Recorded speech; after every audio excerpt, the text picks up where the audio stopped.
자, 콘덴서를 얘기를 하면서 슈퍼 콘덴서라고 얘기를 했죠.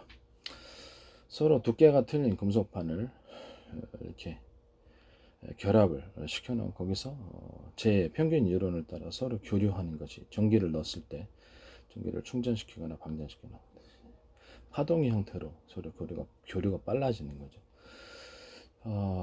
이걸 이제 이제 이거를 아주 그렇죠. 100분의 1 크기나 아니면 입자 크기로 만들어서 서로 굵기가 틀린 것을 배치를 해놓으면 그것도 역시 같이 동시에 파동으로서 저장할 수 있는, 아주 미니미니로 저장할 수 있는, 그게 반도체에도 들어가지. 반도체나 기판 같은 데도 모든 산업기기에 그런 식으로 입자 형태로도 안에서 콘덴서 역할을 할 수가 있습니다.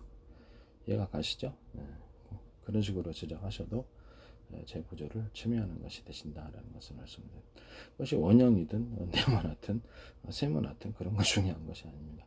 모양과 형태를 등록한 게 아니라 그런 기능을 갖고 있으면 제 특허가 침해된 것입니다. 기술 침해가 되는 거겠죠. 그죠? 기술 침해가 되는 거겠습니다. 이 발열 문제만 해결하면 제가 그렇죠. 이런 것을 두께를 갖다 몇 장을 하든지 할 수가 있습니다. 그것을 옆에다가 직렬로 밑으로 쭉 넣어주거나 병렬로 쭉 넣어서 층으로 넣어줄 수 있어요. 발열 문제만 해결하면 이런 식으로 층층층 쌓여서 발열 문제를 해결하면서 이 부분이 반도체에 있어서 제가 이렇게 말씀을 드렸듯이 냉각 방식이 제 방식에 들어갈 수 있습니다. 저는 또 하나의 냉각 방식을 얘기를 했는데, 발열 문제 해결에 있어서 냉각팬을 하는 방법이 있고요. 또는 순행식을 해가지고 미니 순행식으로 해가지고 그것을 주위를 열로써 반도체 부분 구조 부분을 전체를 시켜주는 구조가 있고요. 순행식과 공냉식을 둘 다 하는 거예요. 그 다음에 냉각팬은 금속으로 해가지고 금속에다 주변에다 가지고 열을 좀 뺏는 거죠. 금속 부분, 이런 방식이 있다.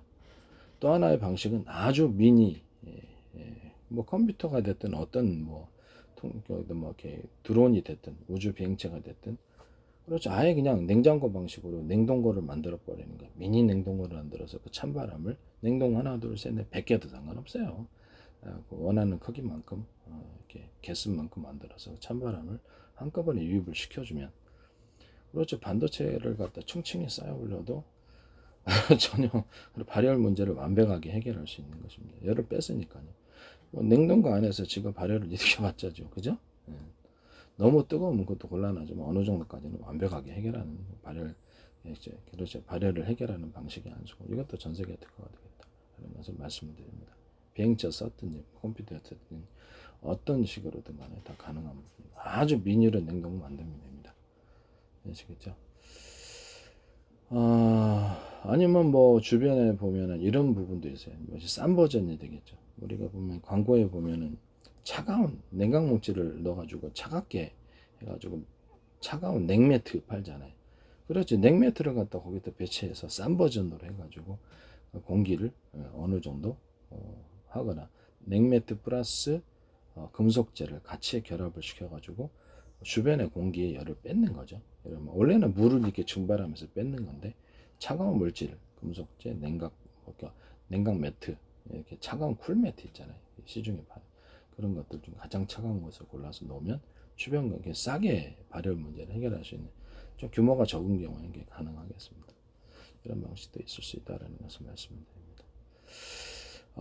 제 서로 굵기가 틀린 이거 금속재 결합을 통해서 충전, 방전을 하는 이런 콘덴서, 슈퍼 콘덴서 나와서 배터리로 들어가 있고, 반도체에도 아주 작게 입자 형태로 굵기가 틀린 것을 해가지고 전기를 그 안에서 저장하는 역할을 한다.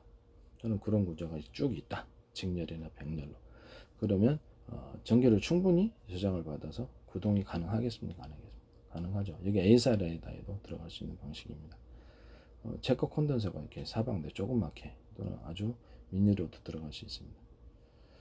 콘덴서는 엄청나게 대형 크기로부터 시작해가지고 아주 미니 입자 크기의 형태도 콘덴서도 가능한 부분이다 라고 말씀을 드립니다.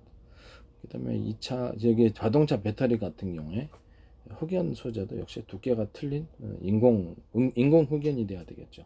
두께가 틀린 것을 서로 이렇게 겹벽을 이렇게 배치해 놓으면 그 안에서 파동 현상이 일어나면서 충방전이 빨라집니다. 강력한 파워, 쉽게 들어가고 쉽게 빠져나가고. 그래. 파동 전기를 끊었을 때는 그 안에서 이렇게 있다가 전기를 이제 썼을 때는 좀 출력도 강하게 나오고 충전도 빨리 되고 획기적인 방식이라는 것을 말씀드립니다. 그 안에서 흑연 소재 안에서도 그렇죠. 그 흑연의 부분은 이제 입자 크기로 만들어 가지고 만들 거 아니에요. 입자 크기 굵은 것은 뼈대로 삼고 그 안에 입자 크기 작은 것을 만들어 가지고 전자가 들어갈 수 있는 공간을 많이 만들어 놓으면 될 거 아닙니까? 그런 식으로 만들어 놓으면 외부 충격에도 좀 더 안정적이고요. 좀 외부 충격 같은 것이 있으면 그렇죠. 좀 겉에는 좀 단단하게 만들어 놓고 안쪽에도 이렇게 줄기 부분 이렇게 나누면 그 안에 미세한 좀 입자가 크게 작은 것을 안에 배치한다든지 아니면 굵은 거하고 입자 크기하고 이렇게 같이 배치를 해 놓음으로써 안정적으로 전체 구조를 만들어 놓든지 뭐 그렇게 하셔도 돼요. 모양과 형태는 이제 그 이론적으로는 그렇다는 거죠.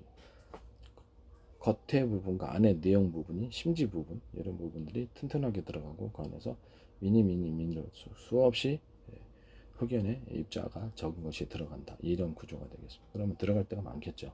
싸게 제작이 가능하고요. 실리콘 방식도 그런 식으로도 가능하다는 것을 말씀을 드립니다. 실리콘하고 흑연 결합도 이런 식으로 흑연을 그런 구조상으로 뼈대와 구조를 그렇게 만들고 그 안에 실리콘으로 채워도 되고요. 실리콘 입자들을 채워도 되고 그 다음에 양극재에 들어가는 금속 부분도 서로 두께가 틀린 것 서로 입자 크기가 틀린 것을 배치를 해가지고 파동 현상을 일으키고 그래서 훨씬 더 충방전이 잘 일어나도록 그렇게 하면 되겠습니다. 철 같은 것도 뭐 이렇게 서로 굵기가 틀리고 이렇게 한 것을 배치하거나 입자 크기를 그렇게 배치를 해 놓으면 파동 현상이 일어나면서 충방전이 굉장히 빨라지고 강력해지는 것. 이것이 이제 전자기체 특허가 되겠다라는 것을 말씀을 드립니다. 예.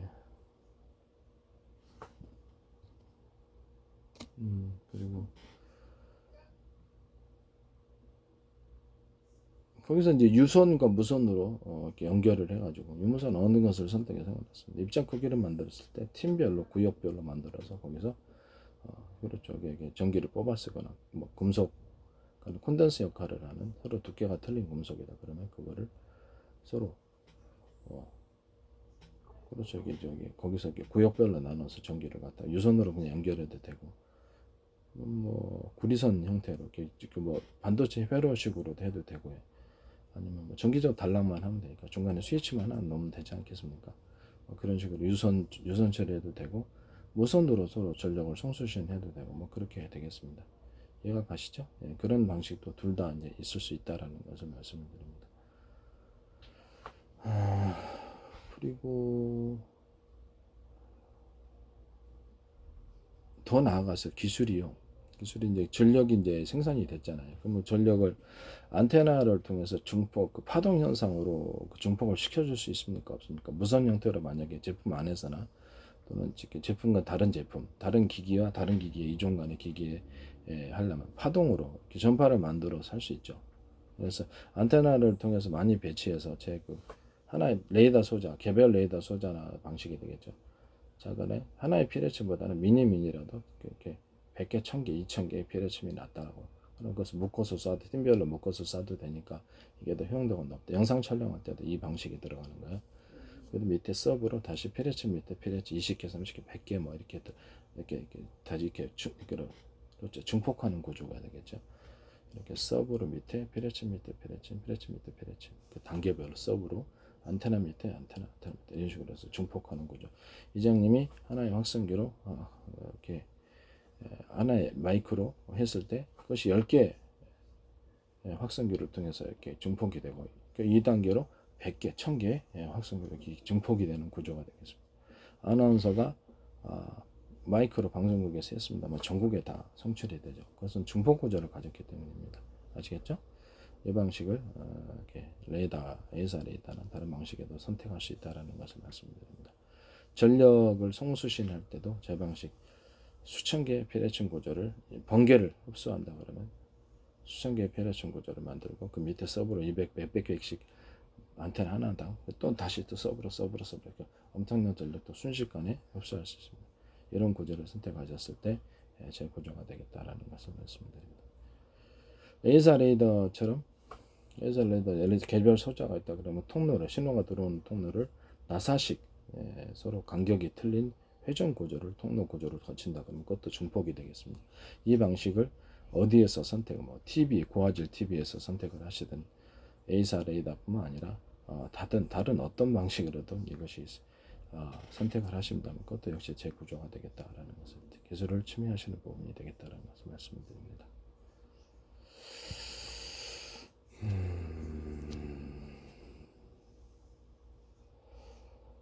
광섬유 자체도 그래서 광섬유 자체도 회전 구조 이 나사식 회전 구조를 통해서 광섬유를 코어 부분을 통해서 정보를 들어가게 했을 때 광섬유 제작을 어떤 외부 구조 코어를 감싸는 외부 구조를 광섬유를 나사식 회전 구조로 만드는 것 이것 자체도 제 기술을 침해하는 부분이 되시겠다.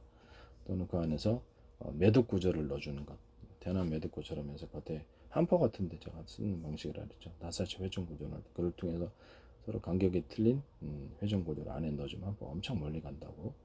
그래서 그런 구조를 광섬유의 제작이나 그 매듭 구조를 넣어주거나 해서 증폭시키는 이런 것들 그런 것들은 중간에 이제 광섬유 자체에 대해서 또 두께를 틀린 부분을 만들어 놔가지고 한 개의 광섬유가 같다 그러면 세 개 이런 식으로 증폭시키는 이런 종류의 것도 제 구조 기술에 해당한다는 것을 말씀드립니다.